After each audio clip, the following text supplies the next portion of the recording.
8 minutos, damos la bienvenida al sociólogo Marco Salamea, analista político. Vamos a iniciar este diálogo con temas locales. Dos funcionarios de la EMOB-EP, Diego Merchán y Henry Cortés, de alguna manera emitieron una versión que contradecía las intenciones de la gerencia de esta empresa pública, que es parte del consorcio municipal EMOB-EP. Y estos dos administradores señalaron que no están listos los radares para funcionar como querían hacerlo desde el día de ayer. Merchán es el titular de la jefatura de tránsito de MOVEP, Cortés es el encargado de la subgerencia administrativa. Ellos pidieron que se calibren los márgenes de error y señalaron una serie de problemas técnicos que no han sido aún resueltos. Quisiéramos al inicio de este diálogo, enfocándonos en este tema que se volvió trascendente dentro de la campaña electoral, sociólogo Salamea, conocer su punto de vista sobre cómo se está dando el epílogo del gobierno local de Pedro Palacios. Buenos días, Gustavo. Buenos días. En realidad no he seguido pormenorizadamente pues estos últimos días los vericuetos del tema de los radares. No obstante lo cual, según lo que usted señala, podemos darnos cuenta de que lamentablemente la situación bastante problemática, confusa, que acompañó este proceso de instalación y potencial funcionamiento de los radares, sigue, digamos, dando de qué hablar, y de qué hablar en términos de cuestionamientos, de críticas, lo cual denota pues un epílogo bastante problemático que ha tenido la administración municipal saliente. Por otro lado, creo que hay también demasiada expectativa respecto a que ocurra inmediatamente la supresión del contrato cuestionado respecto al tema de los radares. Esto es un asunto que a lo mejor puede traer cola más adelante. Sobre todo hay una discusión y una polémica jurídica que algunos llevan a sostener que es un asunto fácil aparentemente, y otros simplemente lo ven más bien más complicado y podría generar eventualmente procesos judiciales en contra de la propia municipalidad. Sin embargo, más allá de esto, lo que a mí me preocupa es que finalmente la oferta última de campaña electoral del alcalde elegido fue la de no tener la presencia de radares en la ciudad de Cuenca. No solamente dar de baja el contrato, sino simplemente pues tratar de controlar la velocidad sobre la base de lo que llamaba el alcalde elegido pues la educación vial, lo cual como sociólogo me preocupa porque el comportamiento social no es un tema que se puede cambiar de la noche a la mañana, es un tema de educación y que podría ponerse en práctica como autodisciplina y autorresponsabilidad en el futuro, con las nuevas generaciones que tengan una educación vial desde, digamos, cuando son niños o adolescentes. Entonces, este es un asunto también que puede traer cola por la situación de la problemática vial, de la accidentalidad que puede ocasionarse si es que no se logran finalmente poner los radares, obviamente en condiciones jurídicas adecuadas, normales, y son los cuestionamientos que ha tenido actualmente este proceso. El alcalde elegido, quien ha estado fuera de la ciudad de Cuenca, ha sido muy firme, consecuente con lo que había señalado en campaña, pero además de esto está también Alfredo Aguilar, presidente de la Comisión de Fiscalización, también de la Comisión de Movilidad del municipio de Cuenca. En entrevista el día de ayer en este medio de comunicación señaló que la puesta en marcha ya de este proyecto con el cobro de multas era una actuación no solamente irresponsable, sino lesiva para la ciudad. Realmente son situaciones que nos recuerdan a los apresurados trabajos que realizó en sus últimos días de gobierno en Ordóñez, Lazo, Paul Granda, como trabajos iniciales del tranvía. Entiendo que el alcalde quiere dar señales de que su autoridad sigue siendo la vigente, y claro, legalmente así es. El alcalde cesará en funciones, entiendo que el 13 de mayo. Mientras tanto, pues todas las atribuciones, los roles específicos que le corresponden a él como primera autoridad municipal y particularmente a la empresa de movilidad de MOV, están vigentes. Claro que políticamente hubiera sido deseable más bien hacer una pausa, un compás de espera, a ver cómo se resuelve este litigio de los radares, quizás ya a inicios de la próxima administración municipal. Nadie puede, sin embargo, cuestionar pues, las facultades que sigue teniendo la actual administración para hacer lo que ellos consideran es adecuado o conveniente para la ciudad hasta el último día de su gestión.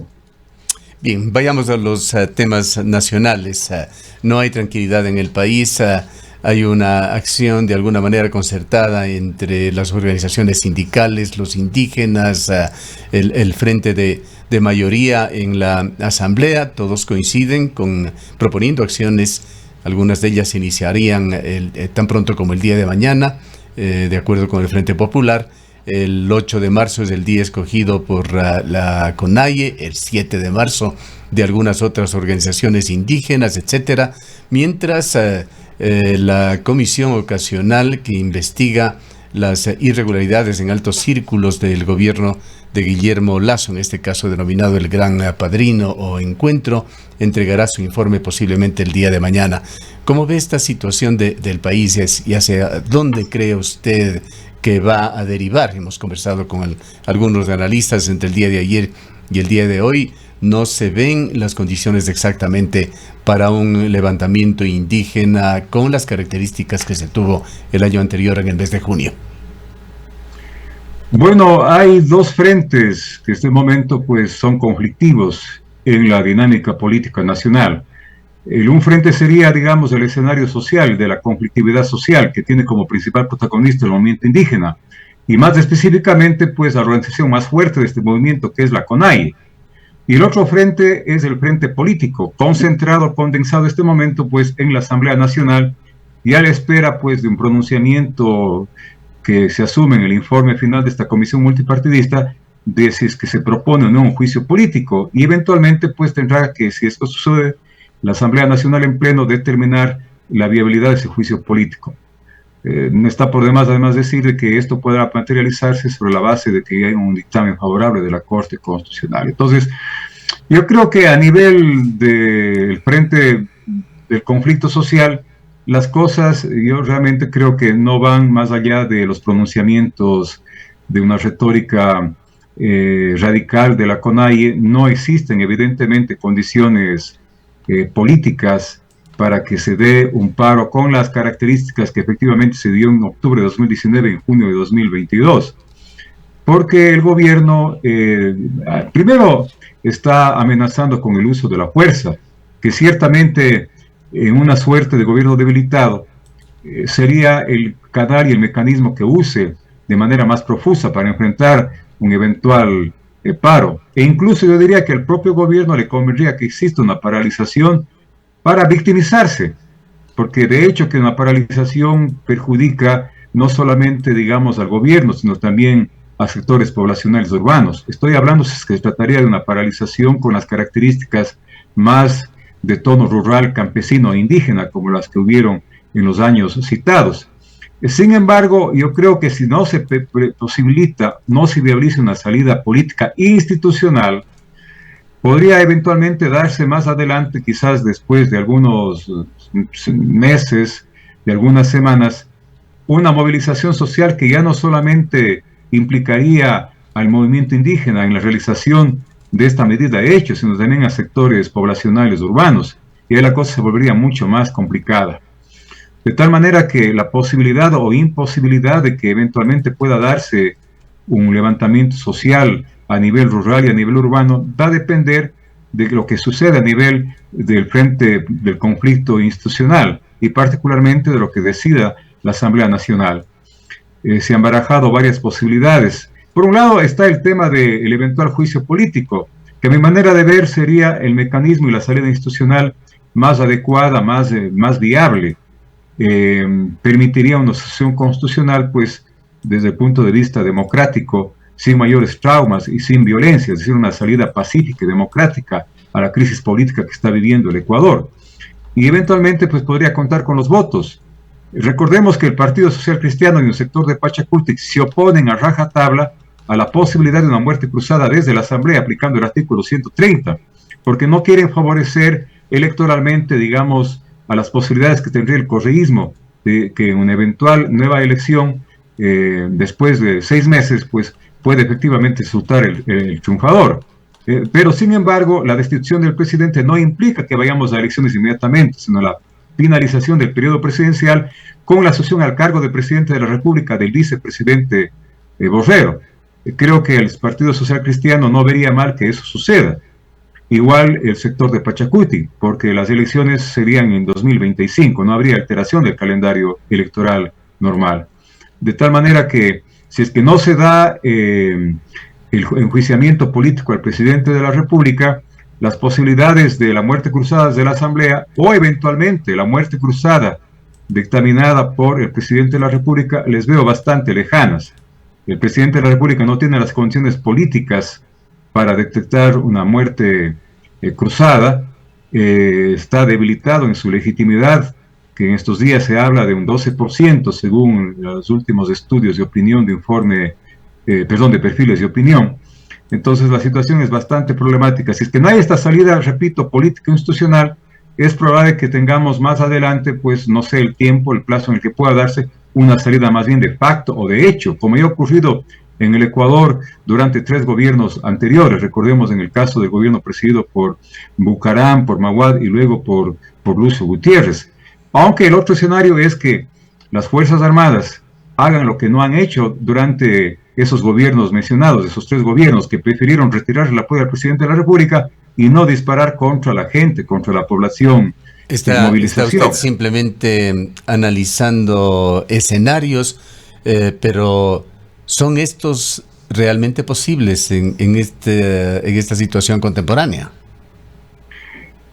Son objetivamente la expresión de escenarios. Del otro escenario también muy lejano y muy enrevesado además es el tema de la revocatoria del mandato, que sería el mecanismo incluso más democrático, porque dejaría en el pronunciamiento del pueblo una salida política. Pero eso también es un escenario lejano. Yo creo que el escenario más viable, reitero, Gustavo, tiene que ver con el enjuiciamiento político que podría darse a nivel de la Asamblea por el caso del Gran Padrino. Sin embargo, habrá que ver cuál va a ser el movimiento final de las fuerzas políticas. Yo personalmente creo que el Partido Social Cristiano, que se opone a una muerte cruzada, Pachacuti, en su mayoría, que se opone a una muerte cruzada, sí estarían eventualmente dispuestas a la salida del presidente de la sucesión constitucional con la sucesión al poder del vicepresidente. Los cálculos de analistas allí es de que no existirían los votos necesarios para lograr ese objetivo. Yo creo que no podría decirse tajantemente que no existiría, porque reitero, las consecuencias de una muerte cruzada desde la Asamblea y un juicio político desde la Asamblea son diferentes. La muerte cruzada implica unas elecciones en 6 meses. Y claro, el cálculo político de parte de los opositores a Lasso, pero también al correísmo, es de que no podrían dar una escena para que el correísmo vuelva a poder en pocos meses. Sin embargo, el juicio político, reitero, no altera la posibilidad de tener elecciones, pero en 2 años. Y eso permitiría una recomposición incluso de la propia derecha, del propio Partido Social Cristiano, para enfrentar las elecciones de 2025. Reitero, yo no descartaría la posibilidad de que se puedan aunar esfuerzos, fuerzas y votos para lograr la destitución por juicio político del presidente de la República. En cualquiera de los 2 casos también habría otro obstáculo adicional, que es el dictamen de admisibilidad de la Corte Constitucional, que tendría que darse. Evidentemente, la Corte Constitucional, sin embargo, hizo ya un pronunciamiento hace algún tiempo en el sentido de que el juicio político no tiene que ver con necesariamente pues argumentaciones jurídicas o el incumplimiento objetivo de norma jurídica. El juicio, como su nombre lo dice, es político. Y aquí la Corte Constitucional habló de que pesan sobre todo argumentos más subjetivos, más de índole política. Entonces yo creería de que la Corte Constitucional tampoco podría ser un organismo que ya de entrada diga no al enjuiciamiento político. Además de que más que las causales, porque el juicio es político, lo que va a mirar y a sopesar la Corte Constitucional son las formalidades, si se cumplen o no las formalidades, porque finalmente el tema del juicio político es un tema de votos, y esos votos, pues estamos conversando, podrían ser posibles en el seno de la Asamblea Nacional. Además que la Corte Constitucional, en la eventualidad de que niegue esa posibilidad, pues se negaría la posibilidad del juicio político. Reitero, las calles empezarían a calentarse y yo creo que más adelante con impredecibles consecuencias. Porque la otra salida política, Gustavo, es de que el gobierno tenga un cambio de timón drástico, un giro de 180 grados en el modelo de gestión gubernamental que hasta este momento ha estado llevando a cabo. pero eso también veo inviable. Lastimosamente, pues el presidente Lasso tiene una concepción bastante cerrada, tiene una forma de ver el país absolutamente equivocada y creo que va a persistir en su modelo de gestión gubernamental bastante cuestionado que le ha llevado a sus índices de popularidad casi inexistentes en su legitimidad democrática. Hablando de este calentamiento de las calles que señala usted y haciendo alusión también a este rememoramiento que ha hecho usted del pasado, de los gobiernos que finalmente en Ecuador se han caído por diversas razones, como el de Bucaram o de Mauat, por ejemplo, siempre se ha dado ese calentamiento de las calles y ha sido un factor fundamental el movimiento indígena. Ahora, no se ve un momento de unidad precisamente en el movimiento indígena, hay divisiones y claras posiciones divergentes en Pachacutic. La FENOCIN se encuentra dividida al momento con 2 dirigentes. La FEINE acaba de hacer un llamado el día de ayer señalando que llama a la mesura y exige voluntad política para solucionar la crisis. Tanto es así que el propio Leonidas Issa, en una declaración pública el día de ayer, dijo que había resuelto trasladar la movilización a nuestros territorios, señalando que no habrá o no es la intención hacer una movilización generalizada, que sería un problema muy serio por el momento. Aparentemente no hay una fuerza de unidad en los movimientos políticos por el momento.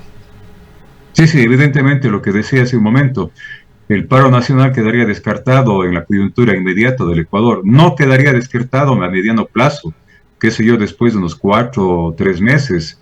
Si es que la Asamblea cierra la posibilidad de la válvula de escape institucional con la destitución del presidente por la vía del juicio político, si es que el presidente no cambia de actitud, no cambia de rumbo, realmente pues ya no solamente será el movimiento indígena, serán sectores organizados, sociales, de las propias urbes, de las propias ciudades, las que se unirán al movimiento indígena en actos de protesta masivo.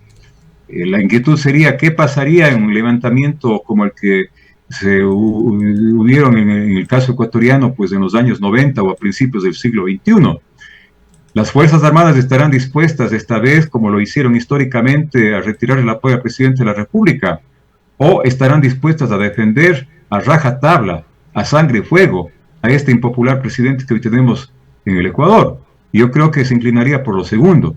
Por eso no es gratuito pues el constante adulo del presidente de la República a la policía y a las Fuerzas Armadas, porque él sabe que finalmente la única base de contención de su gobierno, la única base social de apoyo que permite estabilidad para el mismo, es precisamente la Fuerza Armada. Aquellos que por norma legal tienen el monopolio del uso legítimo de la fuerza física.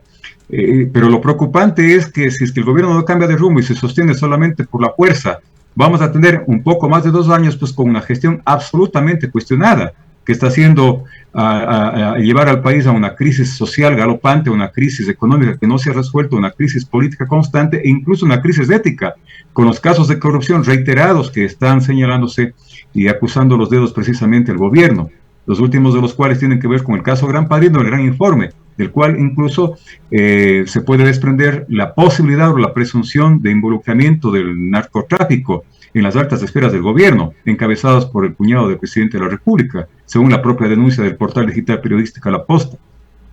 La Posta afirmó también que la campaña de Lasso, lo hizo en algún momento La Posta, habría recibido contribuciones de la mafia albanesa para su campaña, tema que aún no se ha confirmado, no se ha configurado y en el contrapeso de esto, Fernando Villavicencio ha pedido el día de ayer oficialmente ya al CNE información sobre supuestos aportes de Leonardo Cortázar a la campaña presidencial de Andrés Arauz.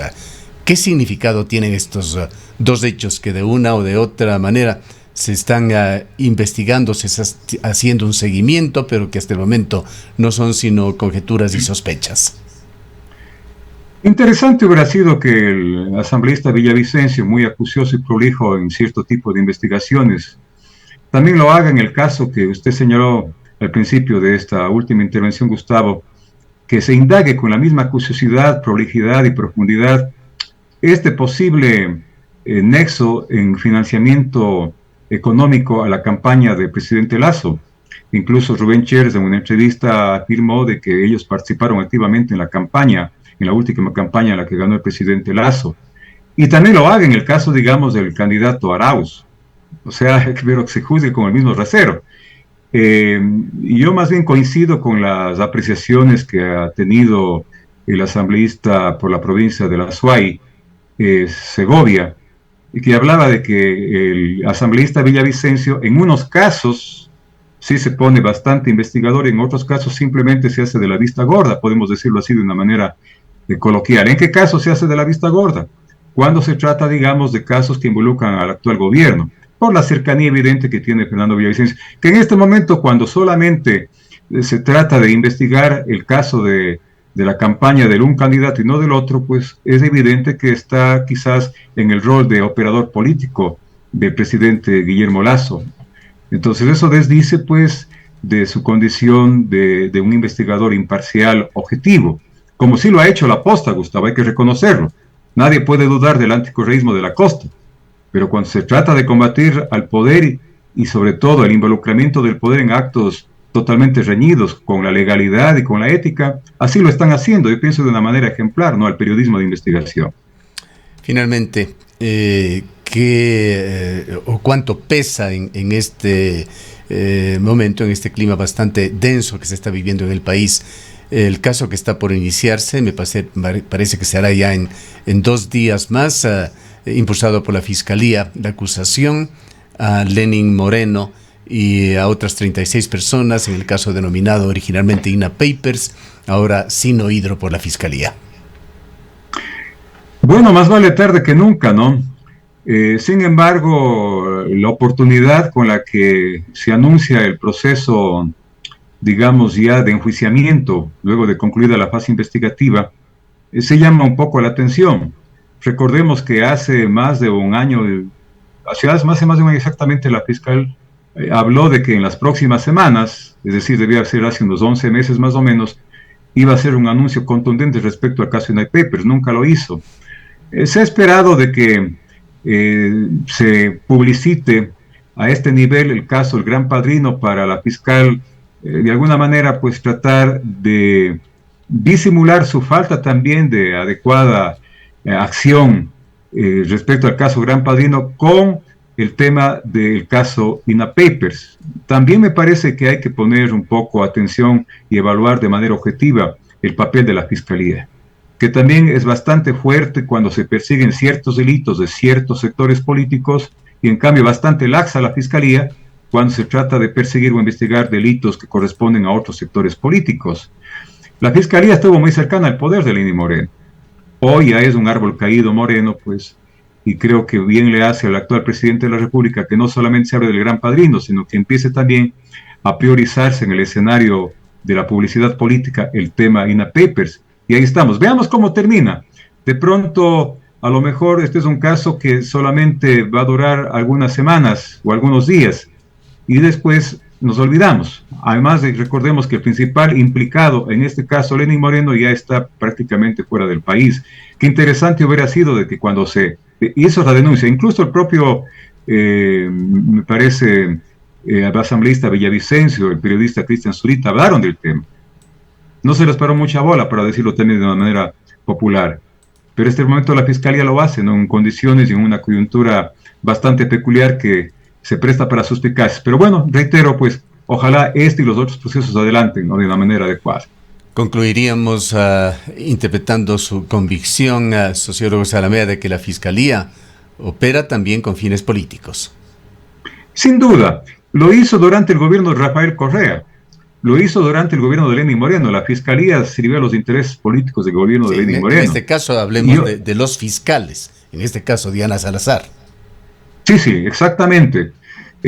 Correa tuvo fiscales de bolsillo, Moreno igual, con la fiscal Diana Salazar, y creo que el presidente Lasso también lo ha tenido, ¿no? Hay una relación que se tensó últimamente por el retiro de los policías de investigadores, pero yo creo que fue más bien un conflicto muy focalizado, solamente relacionado con este tema.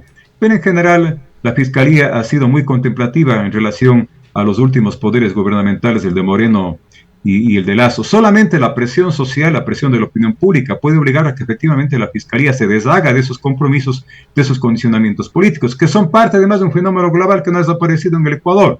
El tema de que no tenemos organismos de control despartidizados y despolitizados, ¿no? Siguen los organismos de control siendo praxis de los poderes políticos de turno, y eso es lamentable. Gracias, sociólogo Zalamea. Gracias también, Gustavo. Buen día. Declaraciones de Marco Zalamea, analista político, profesor de la Universidad de Cuenca. Son las 9 horas.